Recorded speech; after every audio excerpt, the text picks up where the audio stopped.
Hello students, नवांकुर डिजी lessons में एक बार फिर आप सभी का स्वागत है। आज हम सामाजिक विज्ञान के अध्याय 9 का एक बार फिर से स्टडी करेंगे। 9 की जो है स्वतंत्रता आंदोलन व उससे संबंधित घटनाएं, freedom movements and relative events. तो स्टूडेंट्स, इस लेसन में पिछले वीडियो में मैंने आपको बताया कि किस तरह से बंगाल का विभाजन हुआ, भारत की राजनीति पर उसके क्या प्रभाव पड़े, भारत की जनता पर उसके क्या प्रभाव पड़े। गांधी जी ने जो अपने आंदोलन शुरू किए, चाहे वो सविनय अवज्ञा आंदोलन हो, चाहे वो असहयोग आंदोलन हो या भारत छोड़ो आंदोलन हो। गांधी जी का पहला आंदोलन था असहयोग, जो कि 1920 से शुरू हुआ। दूसरा आंदोलन था सविनय अवज्ञा आंदोलन, जो कि 1930 को शुरू हुआ। और तीसरा आंदोलन था भारत छोड़ो आंदोलन, जो कि 1942 को शुरू हुआ। तो ये गांधी जी के आंदोलन भी चल रहे थे। और साथ ही साथ मैंने आपको यह भी बताया कि 2 भागों में कांग्रेस की फूट पड़ चुकी थी। कांग्रेस में एक उदारवादी दल और एक उग्र राष्ट्रवादी दल।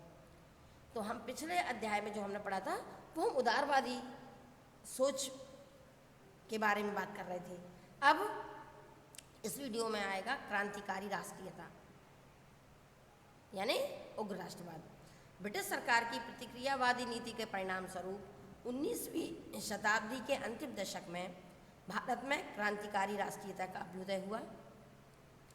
बंगाल विभाजन के बाद भारतीयों में क्रांतिकारी भावना का तेजी से प्रसार हुआ। क्रांतिकारी विचारधारा के अनुयायियों का विश्वास था कि अहिंसा और वैधानिक साधनों द्वारा राजनीतिक अधिकार प्राप्त नहीं किए जा सकते। ठीक है, वो मानते थे कि हम अहिंसा के द्वारा या वैधानिक साधनों के द्वारा अंग्रेज कभी भारत छोड़कर नहीं जाएंगे। वो क्या मानते थे? वो मानते थे, क्रांतिकारी मानते थे कि हिंसा और भय दिखाकर स्वराज्य व स्वशासन प्राप्त किया जा सकता है, और वे मातृभूमि को तत्काल विदेशी बंधन से मुक्त करना चाहते थे। अपने उद्देश्य को प्राप्त करने के लिए क्रांतिकारियों ने गुप्त समितियों का गठन किया और युवकों को सैनिक प्रशिक्षण दिया, अस्त्र शस्त्र इकट्ठे किए, समाचार पत्रों और अन्य माध्यमों से क्रांतिकारी विचारों का प्रसार किया। अपने उद्देश्य की प्राप्ति के लिए क्रांतिकारियों ने बंगाल में अनुशीलन समितियों की स्थापना की।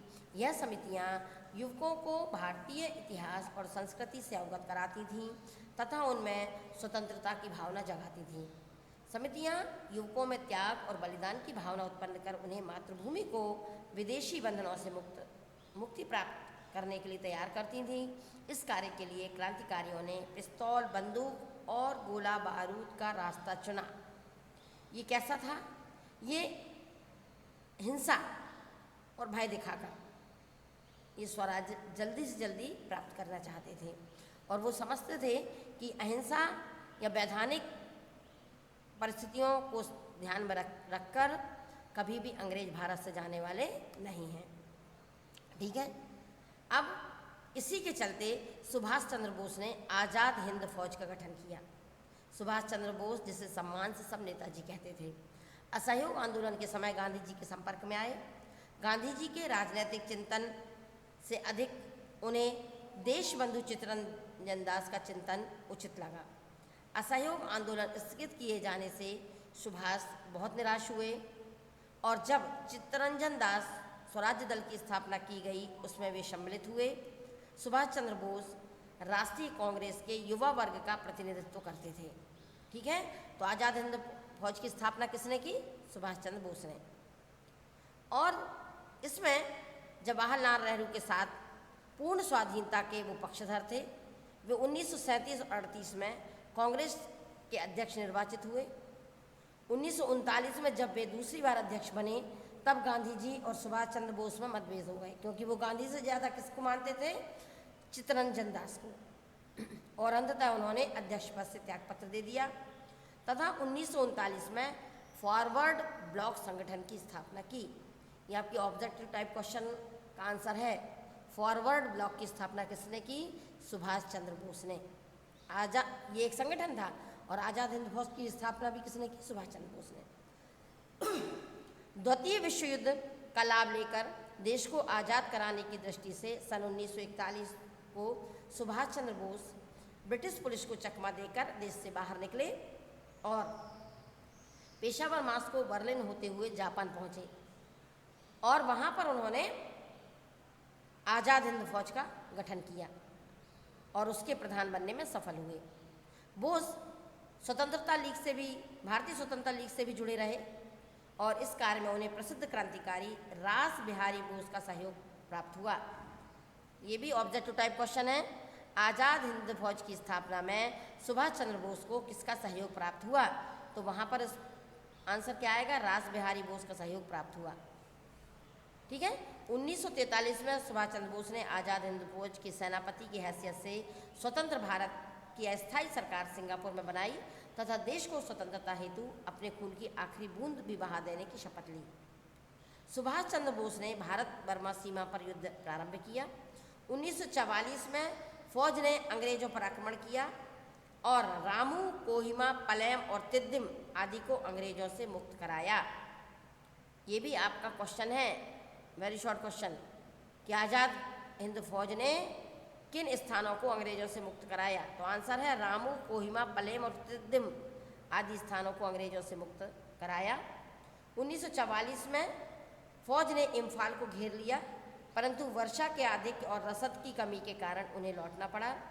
1944 से जर्मनी और जापान की स्थिति कमज़ोर होने लगी। आज़ाद हिंद फौज निराशा की मनस्थिति में बिखरने लगी। बोस ने सेना में पुनः जोश भरने का प्रयास किया किंतु वे असफल रहे। इन परिस्थितियों में वे बैंकॉक आ गए। 1945 में जब वे हवाई यात्रा कर रहे थे तो फार्मूसा के पास उनके वायुयान में आग लगी और उनकी मृत्यु हो गई, किंतु कुछ इतिहासकार इससे सहमत नहीं है। कुछ लोग ये मानते हैं कि उस जो एक दुर्घटना हुई थी उसमें सुभाष चंद्र बोस नहीं मारे गए थे, तो कुछ इतिहासकार इससे सहमत नहीं हैं। ठीक है। अब जो पॉइंट है, बच्चों जब भी मैं आपको पढ़ा रही हूँ तो ये सोशल साइंस है, आप किताब को जरूर ओपन करें। जब आप बुक ओपन करेंगे तो आपको सब समझ में आता जाएगा। ठीक है। अब मैं जो आपको बताने वाले हूँ वो पॉइंट है मुस्लिम लीग का। मुस्लिम लीग की स्थापना कैसे हुई और कब हुई? तो 20वीं शताब्दी के आरंभ में सांप्रदायिकता की भावना ने जोर पकड़ा।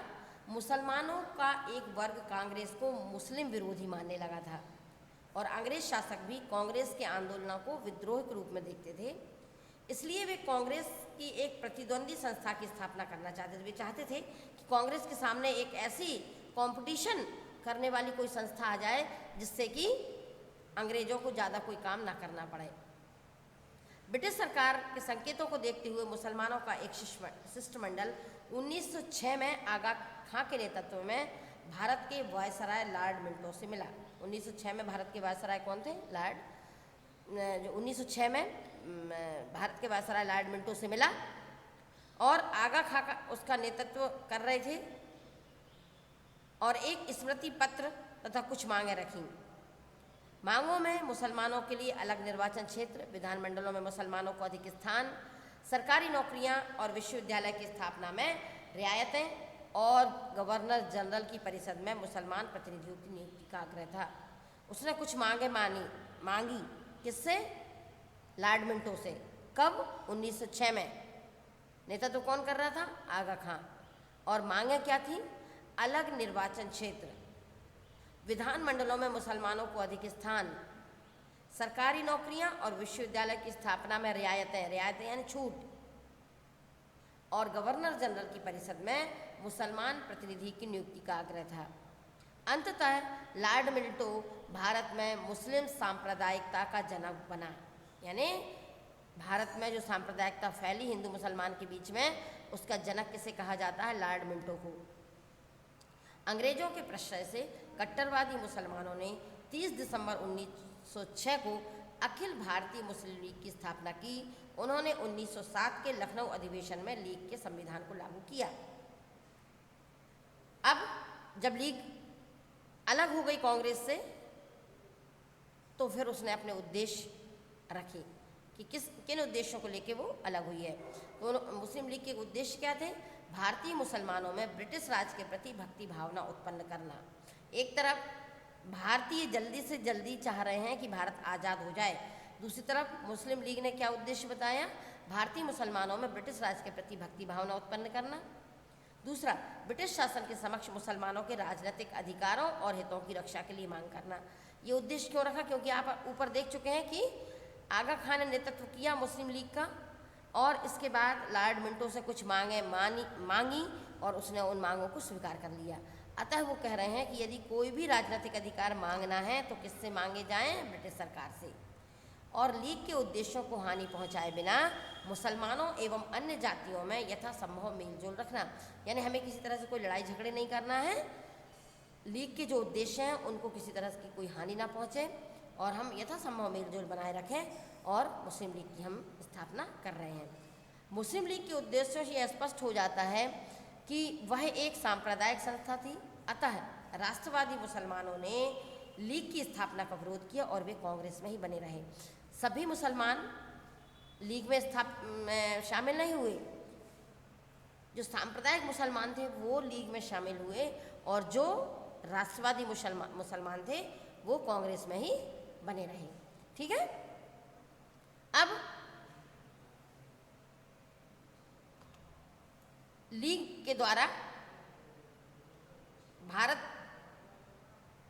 और पाकिस्तान का, उन्होंने पाकिस्तान की स्थापना का उद्देश्य बता दिया सामने कि मुस्लिम लीग जो है वो एक अपना अलग से देश बनाना चाहती है, और इस तरह से लीग ने पाकिस्तान की स्थापना का विचार सामने रखा। किसके सामने? अंग्रेज़ों के सामने।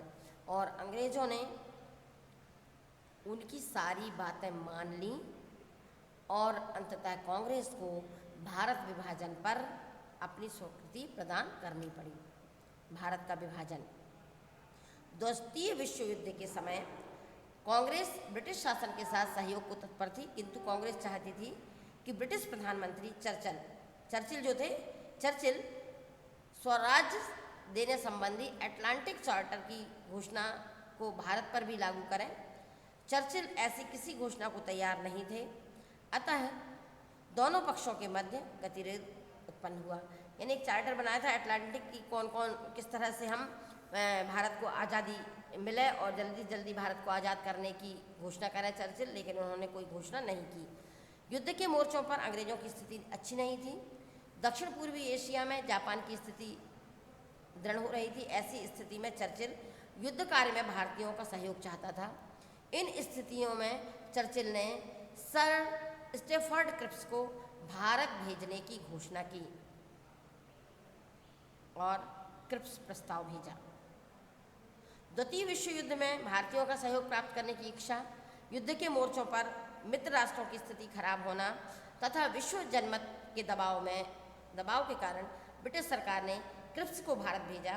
क्रिप्स ने 22 मार्च 1942 को भारत पहुंचकर सभी राजनीतिक दलों से विचार विमर्श किया। क्रिप्स मिशन कब भारत आया? 1942 में। भारत के वैधानिक गतिरोध को दूर करने के लिए क्रिप्स अपने साथ निश्चित प्रस्ताव लाया था। यह प्रस्ताव दो भागों में थे, युद्ध के समय लागू होने वाले तथा युद्ध के बाद लागू होने वाले प्रस्ताव। ठीक है। क्रिप्स के प्रस्ताव कांग्रेस को संतुष्ट नहीं कर सके और औपनिवेशिक स्वराज्य देने की बात कही गई थी, जिसमें यानी कुछ हिस्सा हम आपको दे देंगे, जबकि कांग्रेस की मांग क्या थी? पूर्ण स्वराज्य की, यानी हमें पूरा देश एक साथ आज़ाद चाहिए। लीग इसलिए असंतुष्ट थी क्योंकि इसमें उसकी पाकिस्तान की मांग को स्पष्ट रूप से स्वीकार नहीं किया गया था। कांग्रेस एवं लीग के अतिरिक्त सिखों, हिंदू महासभा, दलितों तथा अन्य ने भी प्रस्तावों से असहमति जताई। यानी औपनिवेशिक स्वराज्य दे रहे थे कि कुछ हिस्सों को हम आज़ाद कर देंगे, पूरे भारत को एक साथ स्वराज्य नहीं देंगे। तो कांग्रेस भी असंतुष्ट थी और मुस्लिम लीग इसलिए असंतुष्ट थी क्योंकि पाकिस्तान के प्रस्ताव को मिशन ने स्वीकार नहीं किया था। लॉर्ड बाबेल 1943 में गवर्नर जनरल बनकर भारत आए। बाबेल भारत के वैधानिक गतिरोध को हल करना चाहता था। उसने जो योजना प्रस्तुत की उससे यह आभास हुआ कि ब्रिटिश सरकार भारत के राजनीतिक गतिरोध को दूर करके स्वशासन के लक्ष्य की ओर बढ़ना चाहती है। और बावेल ने शिमला में एक सम्मेलन बुलाया। 25 जून 45 को शिमला सम्मेलन आरंभ हुआ और इसमें केंद्रीय जो ये सम्मेलन था, इसमें तय हुआ कि केंद्रीय मंत्रिमंडल मिला जुला होगा। उसमें 14 मंत्री होंगे, 5 कांग्रेस, 5 लीग और 4 वायसराय द्वारा मनोनीत होंगे। वायसराय ने कांग्रेस तथा लीग को 8 से 14 नाम देने को कहा, 8 से 12 नाम देने को कहा। कांग्रेस ने जो सूची वायसराय को भेजी उसमें 2 सदस्य मुस्लिम थे, परंतु जिन्ना चाहते थे कि मुस्लिम प्रतिनिधि लीग के सदस्यों में से ही लिए जाएं। मुस्लिम लीग में जो लोग शामिल थे, जो मुसलमान शामिल थे, वो जिन्ना चाह रहे थे कि जो ये सम्मेलन हो रहा है इसमें मुस्लिम लीग से ही सदस्य जाएं। इसका कारण यह था कि जिन्ना कांग्रेस को हिंदू संस्था सिद्ध करके लीग को भारतीय मुसलमानों की एकमात्र प्रतिनिधि संस्था होने का दावा करना चाह रहे थे और लीग के असहयोग के कारण शिमला सम्मेलन असफल हो गया। जिन्ना के हठ एवं दुराग्रह के समक्ष बावेल ने हथियार डाल दिए। इस प्रकार भारत के भाग्य का निर्माण करने के संबंध में उसे वीटो का अधिकार देकर सरकार ने एक बार पुनः फूट डालो और राज करो की नीति का अनुसरण किया। कैबिनेट मिशन, पहले क्रिप्स मिशन आया, अब कैबिनेट मिशन। शिमला सम्मेलन आपने देख लिया कि असफल हो गया था और इंग्लैंड की नई मजदूर सरकार की ने भारत की स्थिति को ठीक करने की जानकारी लेने के लिए एक शिष्टमंडल भारत भेजा और शिष्टमंडल ने अपनी रिपोर्ट में भारत में सत्ता को तुरंत हस्तांतरित किए जाने की अनुशंसा की। इस स्थिति में ब्रिटिश प्रधानमंत्री लॉर्ड एटली ने कैबिनेट मिशन भारत भेजा और मिशन के 2 उद्देश्य थे। 16 मई 1946 को कैबिनेट मिशन की योजना भारत में प्रस्तुत की गई। योजना के 2 मुख्य भाग थे। पहला, अंतरिम सरकार की स्थापना की तात्कालिक योजना तथा संविधान निर्माण की दीर्घकालीन योजना, यानी आप जल्दी से जल्दी भारत में सरकार स्थापित करें। और दूसरा, संविधान निर्माण थोड़ी कुछ दिनों के बाद भी हो सकता है। 6 अगस्त 1946 को वायसराय ने कांग्रेस अध्यक्ष जवाहरलाल नेहरू को अंतरिम सरकार के निर्माण में सहयोग के लिए अनुरोध किया। इस बीच लीग ने पाकिस्तान की मांग पर दबाव बढ़ाने के लिए 16 अगस्त 1946 को सीधी कार्यवाही का निश्चय किया और लीग और जिन्ना की जिद के कारण, हठधर्मिता यानी जिद के कारण देश भर में सांप्रदायिक दंगे हुए। 2 सितंबर 1946 को जवाहरलाल नेहरू के नेतृत्व में अंतरिम सरकार ने शपथ ली और सरकार सुचारू रूप से कार्य करने लगी। सरकार को सुचारू रूप से कार्य करते देखकर लीग ने सरकार के कार्यों में अवरोध डालने की नियत से अंतरिम सरकार को स्वीकार किया। इससे वातावरण खराब हुआ और सरकार ने, कौन सी सरकार, ब्रिटिश सरकार ने दोनों पक्षों में समझौता कराने का प्रयास किया, किंतु लीग की दबाव नीति के कारण समझौता नहीं हो सका और इस तरह से इन्हीं परिस्थितियों में 20 फरवरी 1947 को ब्रिटिश प्रधानमंत्री लॉर्ड एटली ने भारत छोड़ने की घोषणा की। लीग सरकार को ठीक से काम नहीं करने दे रही थी, अंतरिम सरकार को, और अपना दबाव बना रही थी कि जल्दी जल्दी पाकिस्तान दे दिया जाए उन्हें। ठीक है। अब माउंटबेटन आखिरी गवर्नर जनरल थे भारत के। माउंटबेटन योजना और भारत का विभाजन, 23 मार्च 47 को लॉर्ड बावेल के स्थान पर लॉर्ड माउंटबेटन नया गवर्नर जनरल बनकर भारत आया और ब्रिटिश सरकार ने उन्हें पूर्ण अधिकार देकर भारत भेजा था कि वे कैबिनेट योजना के अनुसार गठित संविधान सभा के माध्यम से भारतीयों को शासन सत्ता सौंप सकें। कांग्रेस के नेता विभाजन नहीं चाहते थे, परंतु लीग जिद पर अड़ी थी और किसी भी तरह से वह भारत के का विभाजन चाहती थी। अंततः सांप्रदायिक पागलपन के ज्वार के समक्ष विवश होकर कांग्रेस को भारत विभाजन पर सहमति देना पड़ी। अंतरिम सरकार की अपंगता, सांप्रदायिक हिंसा का ज्वार, मुस्लिम लीग की हठधर्मिता, कांग्रेस नेताओं की विवशता तथा ब्रिटिश कूटनीति के परिणाम स्वरूप भारत का विभाजन हो गया और माउंटबेटन ने जो योजना प्रस्तुत की उसके अनुसार भारत को 2 भागों तथा पाकिस्तान में विभाजित किए जाने तथा सत्ता का हस्तांतरण 15 अगस्त 1947 को करने संबंधी प्रावधान किया गया। योजना में पंजाब, बंगाल, सिंध, असम, बलूचिस्तान के विषय में स्पष्ट नीति निर्धारित की गई और माउंटबेटन की योजना कांग्रेस ने उसकी स्वीकृति प्रदान की। मुस्लिम लीग समस्त बंगाल, असम, पंजाब, उत्तर पश्चिम सीमा प्रांत तथा बलूचिस्तान को पाकिस्तान में मिलाना चाहती थी, परंतु माउंटबेटन के दबाव के आगे उसे उस योजना को स्वीकार करना पड़ा। ठीक है। अब भारतीय स्वतंत्रता अधिनियम 1947 के क्या प्रावधान थे? कुछ एक अधिनियम पारित किया गया जिसका नाम भारतीय स्वतंत्रता अधिनियम, एक प्रारूप तैयार किया गया और अनुमोदन प्राप्त करने के पश्चात विधेयक को ब्रिटिश संसद ने पारित किया और 18 जुलाई 1947 को इसने अधिनियम का रूप लिया। क्या क्या प्रमुख प्रावधान थे 1947 के अधिनियम के, ये देखें। प्रमुख प्रावधान: भारतीय स्वतंत्रता अधिनियम में कुल 20 धाराएं तथा 2 परिशिष्ट हैं। इसके प्रमुख प्रावधान निम्नलिखित थे। नंबर 1, भारत को 2 अधिराज्यों भारत और पाकिस्तान में बांटना था। गवर्नर जनरल ने 15 अगस्त 1947 को भारत का दायित्व भारतीय नेताओं को सौंपा जाना तय किया। सेकंड, अधिनियम के अनुसार प्रत्येक अधिराज्य में एक गवर्नर जनरल होगा जिसकी नियुक्ति ब्रिटिश सम्राट करेंगे। दोनों अधिराज्यों की सीमाएं निर्धारित की गईं। इसके अतिरिक्त जनमत संग्रह के आधार पर बंगाल, पंजाब तथा असम के विभाजन तथा उनकी सीमाओं के निर्धारण के संबंध में बातें तय की गईं। दोनों अधिराज्यों की संविधान सभाओं को अपना संविधान बनाने का अधिकार होगा। जब तक दोनों राज्य नया संविधान नहीं बना लेते तब तक 1935 के भारत शासन अधिनियम के द्वारा ही शासन होना तय किया गया। भारत सचिव का पद समाप्त करके उसके स्थान पर राष्ट्रमंडल सचिव की नियुक्ति का प्रावधान रखा गया। 15 अगस्त 1947 के बाद ब्रिटिश संसद द्वारा पारित कोई भी कानून भारत पर लागू नहीं होना था। इस प्रकार स्वतंत्रता अधिनियम प्रभावी होते ही भारत को ब्रिटिश नियंत्रण से मुक्ति मिल गई। भारत की स्वतंत्रता एक नए युग के आरंभ का सूचक थी। भारतीयों को अपना भाग्य स्वयं निर्माण करना था। यानी 1947 में जो प्रारूप बना उसके अनुसार 2 भागों में भारत को विभाजित कर दिया, भारत और पाकिस्तान, और प्रत्येक अधिराज्य में एक गवर्नर जनरल होगा और नियुक्ति ब्रिटिश सम्राट करेंगे। दोनों अधिराज्यों की सीमाएं निर्धारित की गईं और सीमाओं के निर्धारण में यानी बंगाल, पंजाब और असम के विभाजन तथा उसकी सीमाओं के निर्धारण के संबंध में बातें कुछ तय की गईं। संविधान का निर्माण स्वयं दोनों देश अपने हिसाब से करेंगे और जब तक संविधान का निर्माण ये देश नहीं कर लेते दोनों, तब तक अधिनियम 1935 के अनुसार भारत शासन अधिनियम के द्वारा भारत का शासन संचालित होगा। ये मैंने आपको लेसन नंबर 12 में भी बताया था। संविधान, भारतीय संविधान जब मैंने आपको समझाया था तब मैंने बताया था कि जब तक हमारा संविधान लागू नहीं हुआ तब तक भारत किस तरह से भारत में शासन होता रहा।